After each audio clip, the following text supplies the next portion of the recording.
Ladies and gentlemen, the captain has turned on the fasten seatbelt sign.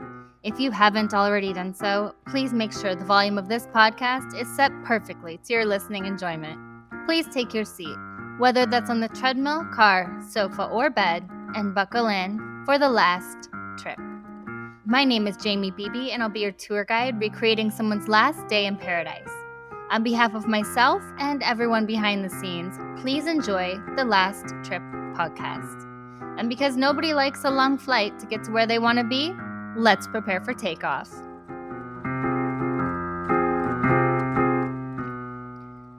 Our victims today are Oscar Suarez and Magdalena Devil. Oscar was 32 years old, and his girlfriend Magdalena was 25 when they traveled from their home in New Jersey to Barbados for a week-long vacation to celebrate Magdalena's birthday at the end of June in 2019. The couple was last seen June 24th, just 2 days into the trip, on a jet ski right outside their hotel.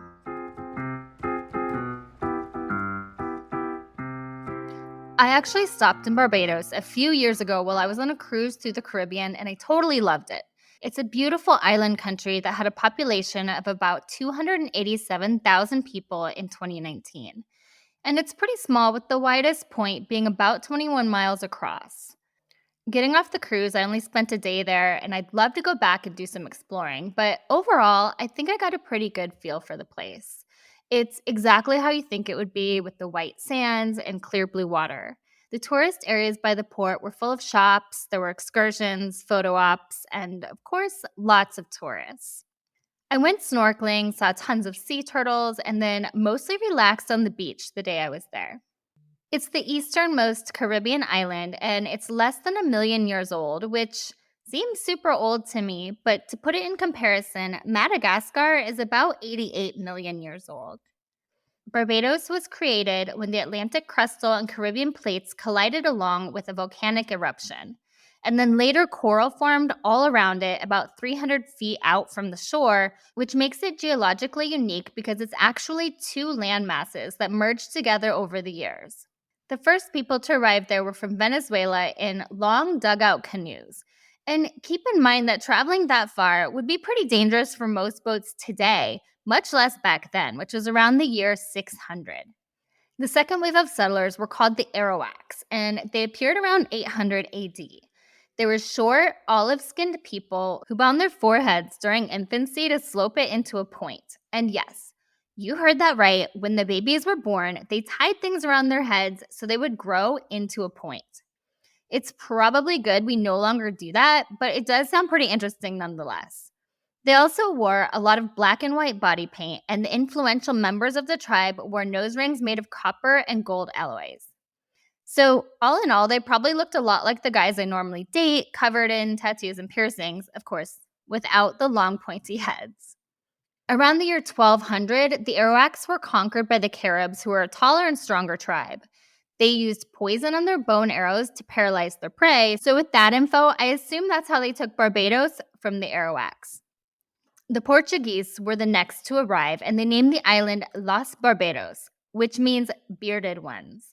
Not because the men on the island had long beards, but more likely because of all the fig trees on the island, which have kind of a beard-like appearance. In 1625, the first English ship arrived, and they deforested a lot of the land to make way for tobacco and cotton plantations.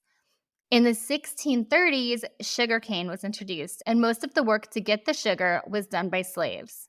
Some of the slaves were people who wanted to emigrate overseas, who signed up to go there and work, but instead were trafficked into slavery. Others were kidnapped and brought over, and then they shipped over convicted criminals when they needed even more workers. So by the year 1700, the sugar trade was huge, and that's when they started kidnapping and trafficking people from Sierra Leone, Guinea, Ghana, the Ivory Coast, Nigeria, and Cameroon. Slavery on Barbados was finally abolished in 1834, but not exactly. It was followed by what they called a 4-year apprenticeship period, during which the quote-unquote free men continued to work a 45-hour week without pay, in exchange for living in the tiny huts provided by the plantation owners. So freedom from slavery wasn't actually celebrated until 1838 at the end of that 4 years. After that, some people stayed in the sugarcane fields and others worked in prominent offices and other common jobs. People started moving to Barbados back then for the same reasons they do today. They loved the climate and the slow paced island life. In fact, the island was thought to be the cure for the vapors, which I had to look up. The vapors was the archaic term for mental disorders, mostly in women, supposedly caused by internal vapors from the womb. Things like hysteria, mania, depression, bipolar disorder, mood swings, or PMS. I am definitely not opposed to being sent to a tropical island to cure my PMS. But back to our timeline of Barbados history. In 1966, Barbados finally became an independent state. A fun fact, in 2018, Barbados Labour Party, known as the BLP, returned to power and they got their first female prime minister. And obviously, with a woman in charge, Barbados has made significant strides in gender equality. That's the abbreviated history of how Barbados came to be. A couple other fun facts about Barbados. The wet season is from June to December, and the dry season is from December to May. The temperature is always around 70 to 88 degrees year-round, which is basically perfect. Barbados is known for having a ton of different turtle species, and in fact, the day I was there, I was sitting at a bar on the beach when I noticed something over in the sand. When I got up to look, there were literally hundreds of turtles hatching right there at the bar, headed to the ocean. It was one of those once-in-a-lifetime wild nature moments that I'll never forget. They also have green monkeys, which I hadn't seen before, and they're pretty cute. Fun fact, the male monkeys have pale blue balls. Who knew? The official language in Barbados is English, and it's the 52nd richest country in the world. No need to look it up because I did for you, but there are 195 countries worldwide, so that's 52 out of 195. While they used to rely on sugarcane, they do rely more on tourism now. Although, despite this, nearly 20% of Barbadians live in poverty, with almost 10% not being able to meet basic daily food needs. If you're headed to Barbados and you love to get off the beaten path and explore the stranger things on vacation, like I do, there are a few options. In the Barbados Cemetery of the Christ Church Parish, there's a semi-sunken tomb that has some mystery to it. The vault was initially built for the remains of Colonel Thomas Chase, who died in 1808. When it was opened a few years later to bury another family member, his coffin had moved around inside. That might not have been so odd because, who knows, it was just one coffin. But then it was opened again to bury another family member a few years later, and both coffins had moved around the vault. And these are really heavy coffins. But this kept happening, where the coffins had moved around every time they opened it to add someone else. One time they opened it, and all the coffins were standing straight up. Guys, that is creepy. There's no way anyone got in there because there's a securely sealed heavy stone door.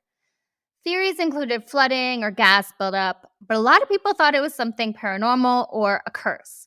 In 1820, after the last known burial, the vault was permanently closed. But if you're in Barbados, I totally suggest visiting it because it does seem pretty cool. Also, a fun visit is the Morgan Lewis Windmill, built in 1727. It's the only intact and operating windmill on the island. In the late 20th century, the Barbados National Trust fully restored the windmill to its original working condition, and now they give tours there. And that's the beautiful island of Barbados. Let's dive into the disappearance of Oscar Suarez and Magdalena Devil. Oscar and Magdalena, who everyone called Maggie, were a sweet, normal couple from New Jersey on vacation to celebrate Maggie's birthday. The couple had been together for about a year before going on this trip, and they'd been planning it for quite a while.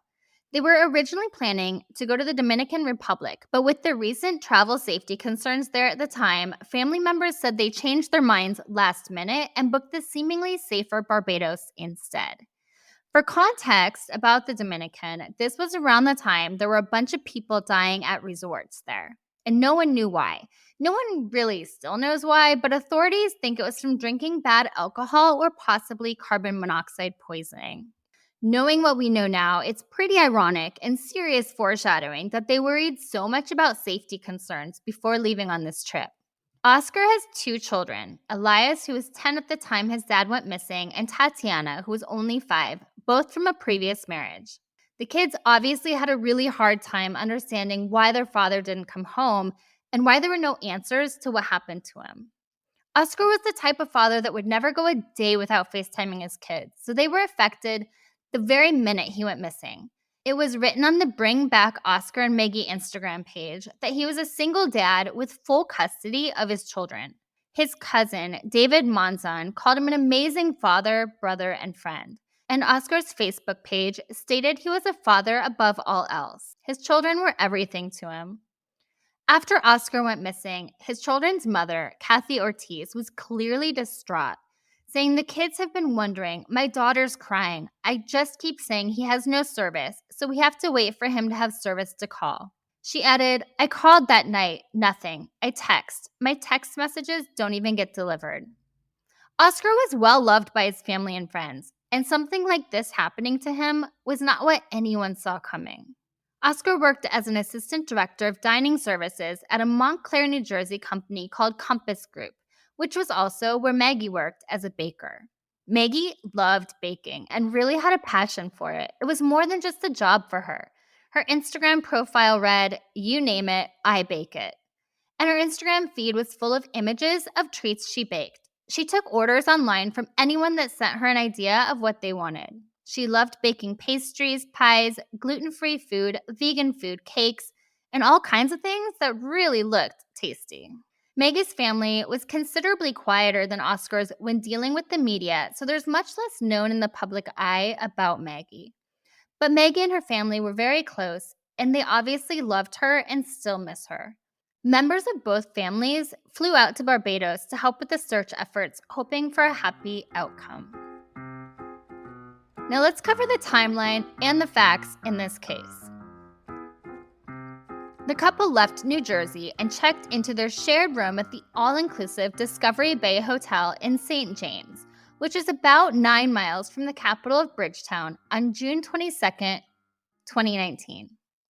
During those first couple of days, they had a great time. They were sending photos back to their families of themselves drinking fruity drinks and enjoying romantic dinners. It was a normal, typical vacation of a couple in love. They saved up, planned it out, and things were going great. But that's when the mystery begins. They were last seen at 2:34 p.m. on Monday, June 24th, just 2 days into their vacation. They rented a jet ski from an operator at Holetown Beach on the west coast of the Caribbean Sea for a short ride out into the ocean. And there's actually a surveillance video of their last moments, although it wasn't shown publicly until over a year later. I've seen this video, and you guys, it's eerie. Knowing you're watching someone's last moments before they simply vanish is haunting. The video shows Oscar and Magdalena at Holetown Beach, near the hotel on the western side of the island. They're relaxing at the beach on a perfect Saturday afternoon. Not a cloud in the sky, the ocean is calm, the sun is shining, there's tons of people on the beach, and the drinks are flowing. A man walks up to them and he asks them if they wanted to rent a jet ski, which happens all day long there, and they're rented by tons of vacationers. It's a fun and exciting way to cool off in the ocean. In fact, when I was in Barbados, I went on a jet ski at almost the exact same spot as Oscar and Maggie. There are locals walking around trying to sell you an activity or a souvenir every 5 minutes. In this video, a few minutes later, the couple gets up from their chairs on the beach and they walk over to where the jet ski is located, which is about 50 feet away. We see them meet up with the jet ski operator, who we later find out is Artneil Abbey, whose nickname was Bear. And he rented the jet ski to the couple for a 30-minute ride. A little more on him later in this story, though. Oscar and Maggie both put life vests on, and then, just like every other time a jet ski is rented, the vessel was pushed out into the water. From there, seen on the right-hand side of the screen in the surveillance video, the couple rides out to sea toward the horizon. The image on the video then becomes a little fuzzy. They change direction and become a fuzzy white streak on the video. They turn and ride to the left, still along the horizon, until they eventually ride out of frame. This is the absolute last image of Oscar Suarez and Maggie Devil. They were wearing their swimsuits and both wearing life jackets and riding on the same jet ski with Oscar driving and Maggie on the back. They left their belongings on the beach, including their towels and sandals, so they obviously had plans to return right after the half-hour ride. I have to say, anyone who's been out in the ocean knows that wearing a life vest means you're going to float without fail. Even without the life vest, it's saltwater, so it's pretty easy to float at least for a while. Bear, the jet ski operator, said he could no longer see the couple on the water after about 15 minutes. And after another 15 minutes, at 2:55 p.m., when the pair did not return to the shore, he became worried and contacted other operators around the area to start searching for them. But no one spotted them. Right when someone goes missing, especially in a situation like this, being in the ocean, those first minutes are going to be the most crucial. Their disappearance was actually reported to the Royal Barbados Police Force quite quickly after they didn't show up when the ride was over, and a missing persons alert was issued immediately. Things escalated really fast from there, and there were a lot of people searching for the couple all over the land and sea. Strangely, there wasn't a hint of them anywhere. The couple had simply ridden off over the horizon and vanished. On June 26th, 2 days after the last sighting of the couple, Rodney Innes, police spokesman from Bridgetown, Barbados, held a news conference. He said there had been no developments in the case at all. No one had seen either the jet ski or any sign of the couple, or even the reflective life vest they were wearing at the time. He asked members of the public to be on the lookout for anything that could help in the search. He said they were going to continue the search and we're searching even as far as St. Vincent's and Lucia, and we're getting help from those authorities as well. The police spokesman said they were doing everything they could to find the couple. On June 28th, 4 days after their disappearance, a C-130 Air Force reconnaissance plane provided by the United States of America joined the search operation. And guys, it's been 4 days, so I think it's unlikely they're looking for a couple that would still be floating in the water. But since the jet ski also vanished, I guess there's a slim chance they could be alive and floating around on it. This plane was in the sky for 10 hours a day in an effort to find the missing couple and jet ski. But they came up empty-handed. It's hard to believe that no one had even spotted the jet ski. It's unusual because even a jet ski that isn't working will still float. On June 29th, 5 days after the couple was last seen, there were false reports that the bodies of Oscar and Maggie were found off the coast of St. Lucia. The Minister of Tourism and International Transport, Carrie Simmons, spoke to the press, putting down the rumors and reminding people, in his words, to be mindful of the fact that the couple both have families who are on the island at this point. What they are going through is really unimaginable. It is a tremendous level of personal pain, stress, and concern. And what is really most unhelpful for them is to be put through the emotional peaks and troughs of a roller coaster, based purely on empty speculation and what is largely idle gossip. Officials from Barbados, the United States, and surrounding islands searched extensively for Oscar and Maggie. Ocean searches like this typically only last 72 hours, which makes sense because how long can someone really last alive in the ocean? If you're stuck out in the ocean, you'd either drown, run out of drinking water, or get eaten by sharks within those 72 hours. On that note, it's good to know if you're visiting Barbados and go missing, they're only going to look for you for about 72 hours. But being that this case had so much mystery because absolutely nothing, including the jet ski, was found, the Prime Minister, Mia Mottley, instructed authorities to continue looking for the couple for another 72 hours to ensure they absolutely exhausted every opportunity to find them. Like I mentioned, the U.S. government had also joined in the search with airplanes and rescue support. But still, no one found a single clue as to what happened to Oscar and Maggie. Shipping and commercial aircraft in the area were also told to be on the lookout for the missing couple. But again, nothing. Authorities not only searched the sea, but also throughout the island. They checked with the hotel, but neither had ever returned, and all their things were left behind. Backing up to those first couple days in the search, the U.S. Embassy in Barbados had not contacted either of the couple's families to let them know their loved ones were nowhere to be found. The families actually found out from the press, and I cannot imagine what that must have felt like. When they heard the reports, they called the U.S. Embassy immediately and were told that they were waiting to notify the family in case the couple had just wanted privacy. Come on now. To me, being that they went missing on the water, left their things on the beach, and the overall mystery of everything, I think they should have called the family immediately.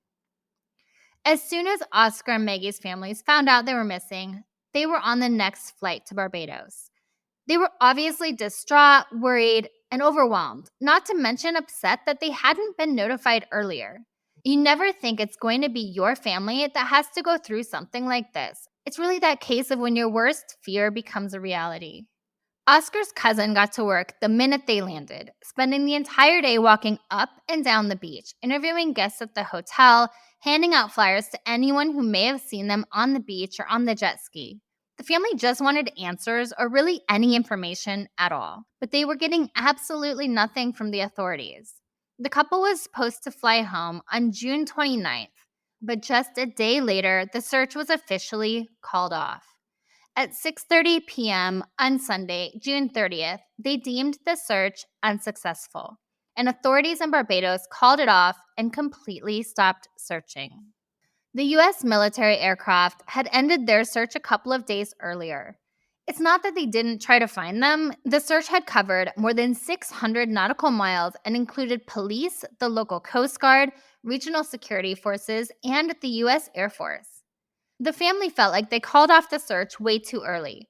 But really, you have to think about whether they could still be alive out at sea. For the next week and a half, there was no news at all. Everything was quiet. Then, the nation's news in Barbados reported that on Saturday, July 6th, the crew of a French naval ship spotted a jet ski floating in the sea off the southern coast of Guadeloupe, which is about 250 miles northwest of Barbados. The ship notified the Barbados and Guadeloupe Coast Guards about their discovery, and when the jet ski was finally recovered, they found it was the same registration number as the jet ski that Oscar and Maggie were riding, number 162H, a blue 2016 Yamaha jet ski. So we finally have the first clue in the case, but it gets us no closer to finding out what happened to Oscar and Maggie. The fact that it had been found so far from where the couple went missing blows my mind, and it was still floating. So even if they were riding around and there was a problem with the jet ski, why wouldn't they just stay on it and float until someone found them? Or if they fell off, wouldn't they try to stay near it even if they couldn't get back on? And if it had been floating in the sea this whole time, how did no one spot it? They had people in boats and in the air looking for it. I think this is where a lot of the conspiracy theories started because things simply weren't adding up. By July 22nd, the families had hired JRS Investigations, a private investigation company to help with the search. The families weren't happy with the answers and non-communication they were getting from the authorities in Barbados and wanted to take things into their own hands. They believed it was a strong possibility that their loved ones were still out there somewhere and they wanted to find them. I don't blame them one bit, and I really hope my family would do the same thing, especially because no sign of either Oscar or Maggie, dead or alive, had been found at all.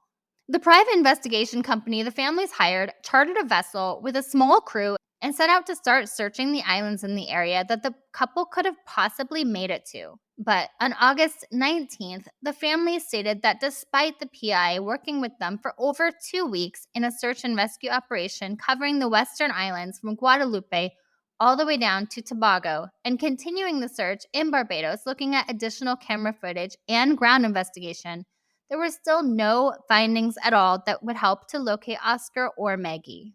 By September 19th, almost 3 months since the couple had vanished, the family's frustration with the search and the country of Barbados was put out in the open in a statement released on Instagram by Oscar's sister, Susanna Cruz, detailing their complaints. A disturbing fact about the jet ski also came out around this time. The family had received contact from a UK citizen named Mark Hover who had been in Barbados and rented the same exact jet ski 3 hours earlier in the day. He was able to determine it was the same exact one because he compared the photos that he took while riding it to the ones from the Coast Guard of the found jet ski, and the serial numbers matched. Mark Hover told the family that there were clear mechanical issues wrong with the jet ski, so much so that the jet ski operator offered a future discounted ride once he had made the repairs. Now remember, Mark had rented this jet ski only a couple hours before Oscar and Maggie, so there is no way that the jet ski would have been fixed before the couple got on it. This is a major break in the case. It was also found that the jet ski owner was unlicensed and uninsured and was later charged for those infractions. He got a fine of $450 for each offense, and then the jet ski was eventually returned to him. The family had a lot of questions that were simply being left unanswered by the Barbados government. They wanted to know the status of Oscar's iPad, Maggie's phone, the mechanic report of the found jet ski, why Mr. Hover had not been contacted by the authorities, and even if it was still an active investigation, because no sign of either life or death had been found. When they finally got the forensics conclusions from the jet ski, it was revealed that it had 4 gallons of gas left in the tank, which could hold 18 gallons. There were small cracks seen under the hull in an area where repairs had been done at some point earlier to the fiberglass. But despite the cracks, the jet ski had supposedly stayed afloat for the 10 days until it was found. The engineer who conducted the inspection found a battery cable going from the battery to the solenoid switch was not connected. This was the primary concern in what could have gone wrong because that broken cable would have prevented the engine from restarting. The security bolt and lug, which would have attached the cable to the battery, were also missing and not found in the engine compartment. The engineer also determined that poor maintenance would have led to corrosion. And this brings us to today, 4 years from when Oscar and Maggie rode into the ocean on their jet ski. And nothing has been found in the case since. No bodies, no life jackets, no answers. Only that jet ski floating 10 days later over 250 miles away. And while the family is still searching and trying to keep the case alive, there have been no updates from authorities. So what happened to Oscar Suarez and Magdalena Devil? There really aren't any clues to go on, but there are a few theories out there being kicked around. On the Barbados Instagram account at Nation246, there was a lot of speculation in the comments about the missing couple. One that came up several times is the idea that the pair ran into pirates, drug dealers, or another group of criminals while jet skiing on the high seas. I wouldn't rule this out as a possibility. But what would criminals care about a pair of jet skiers? If we go with this theory, there are a couple scenarios. First, they could have been in the wrong spot at the wrong time and actually saw some criminal activity go down, so the criminals had to get rid of them. But poking holes in that theory, nothing else was seen in the area, and the pair literally disappeared within a half hour. I find it hard to believe that in the 30 minutes they were venturing out on a jet ski, they got close enough to someone committing a crime to see it and then were caught and somehow removed from the area without anyone noticing anything out of the ordinary. Could it possibly happen? Sure. Was it something that likely happened? I doubt it. The time frame just doesn't add up. The family theorized at one point that they might have been kidnapped, but no ransom request ever came. They even upped the reward to $100,000 in case someone was looking for ransom, but still nothing. And the kidnapping theory for me also doesn't seem feasible. It would have been too hard to plan out ahead of time.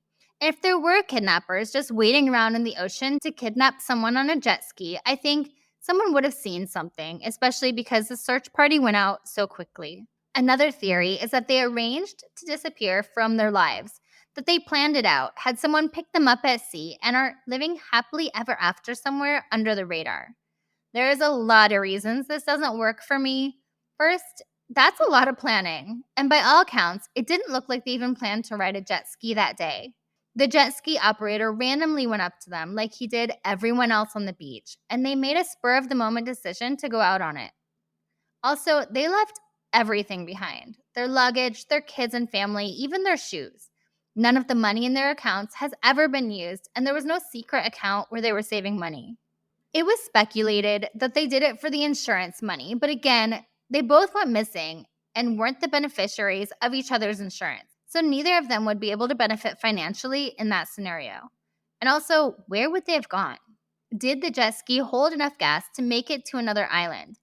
Could they be living it up on a deserted island together? Well, the closest island is about 100 miles away, although there are probably smaller islands that don't show up on the maps. A jet ski can go 35 miles an hour for about 2.5 hours, and on a full tank, that would be 105 miles, if my math is correct. So could this be a possibility? Maybe. Was it something that likely happened? No, I don't think so. Also, the jet ski was found with 4 gallons of gas still in it. So they couldn't have gotten 100 miles away, even if they had a full tank when they left the shore. Some people speculated that it was a murder-suicide or double suicide, but that seems far-fetched. Who would plan that on a birthday vacation? There was no note left behind. Their relationship was going great. They had kids and family at home that they were in constant contact with, and by all accounts, they led really happy, fulfilling lives. There was no reason for them to willingly leave their lives. Others dove deep into the paranormal world. Aliens abducted them, mermaids took them under, a giant sea creature swallowed them up. I can't prove there aren't aliens, mermaids, or giant sea creatures waiting for people to drive by on a jet ski, but I find it very unlikely that the pair ran into anything of the sort. The most likely theory is that the couple drowned, which I'd give the most weight to, but it still doesn't answer the question of what happened. They both had life jackets on, and searchers were out there within a half hour looking for them, so they easily could have floated until help arrived. Could they have taken their life jackets off? Sure, but then the life jackets probably would have been found at some point. They do float. If they fell off the jet ski, common sense said they'd stay close and float with it until help arrives. If they were in the water, there's a chance they could have been attacked by sharks. But they would have almost had to fall onto a bunch of sharks and then pretty much be eaten whole because there were no body parts found. Also, remember that shark attacks are very rare, and humans are not a normal food source for sharks. So while I think it's likely they drowned, the big question for me is how? What were the circumstances? The big mystery is that no part of either of them were ever found, and the jet ski was found still floating with gas in it hundreds of miles away over a week later. Searchers had been in that water within a half hour of them driving away. I really think if the jet ski was anywhere in that vicinity at that time, they would have seen it. A jet ski is big enough and bright enough to see from the sky, and it was still floating. It really doesn't make sense. All we know for sure is that Oscar and Maggie went for a quick ride on a jet ski and vanished. As we wrap this episode up, let's go over a couple ways you can stay safe while traveling. Basic travel tips for Barbados include avoiding isolated areas, including beaches, and particularly after dark. Use only licensed taxis and take particular care if you attend any late-night street parties, especially during the festival season.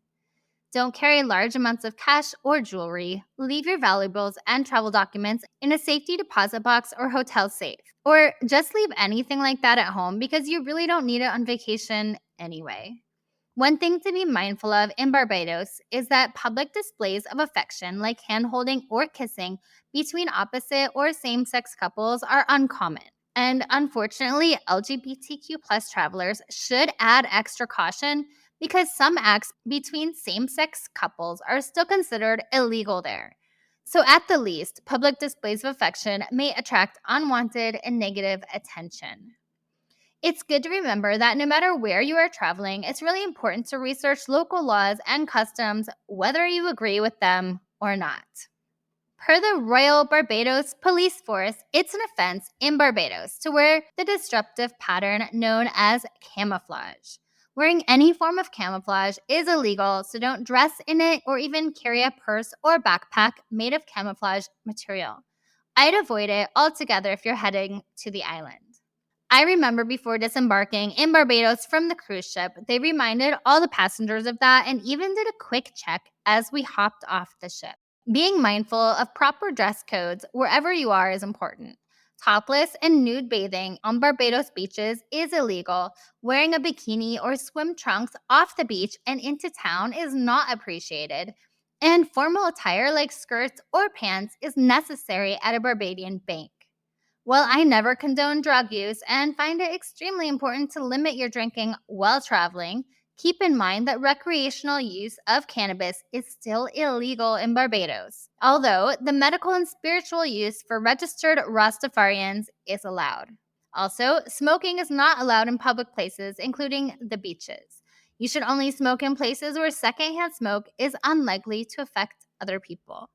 The main crimes in Barbados often center around government corruption and transparency, along with the discrimination against LGBTQ plus people, drugs, and poverty.